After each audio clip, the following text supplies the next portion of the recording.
Հարցս հետևյալն է, մենք տարիներ շարունակ Ռուսաստանի հետ շատ լավ հարաբերություններ է եղել, սակայն հիմա ԵՏՄ-ի հետ կապված ինչ է լինելու մեր ժողովրդի հարցը, ինչ է լինելու այսքան աշխատած բերքը, բարիքը, որտեղ է յուրացվելու։ Այսօր բոլորս գիտենք, Ռուսաստանը մեր դաշնակից երկիրն է, որ մեր մոտից ասենք 100 հազարավոր մարդիկ գնում են Ռուսաստան աշխատում են գարնանը, ձմռանը գումար են բերում։ 2,5 միլիոն հայություն ունենք, որը այնտեղ մնում է։ Ունենք մեր ամբողջ արտադրանքը, բերքն ու բարիքը, խմիչքները 3 միլիարդ դոլարի տարեկան մենք ապրանք ենք արտանում Ռուսաստան։ Այսօր գազը մեզ տալիս են ամենացածր գնով։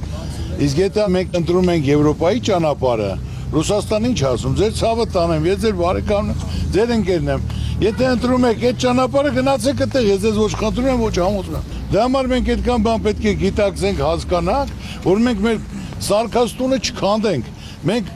քանի 1000 տարի մենք Ռուսաստանի հետ շփվում ենք, կապ ունենք, աշխատում ենք։ Ռուսաստանը մեր շուկային ծանոթ է,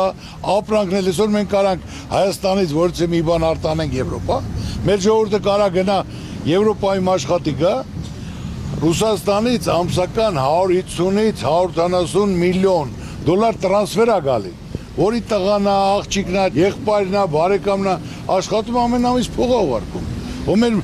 ժողովուրդը ֆոկուս չի 30,000 դրամով համ գազի փող տա, համ լույսի փող տա, համ կոմունալ վճարի։ Հələ մի հատ էլ ապրի, այդ ցավը տանեմ։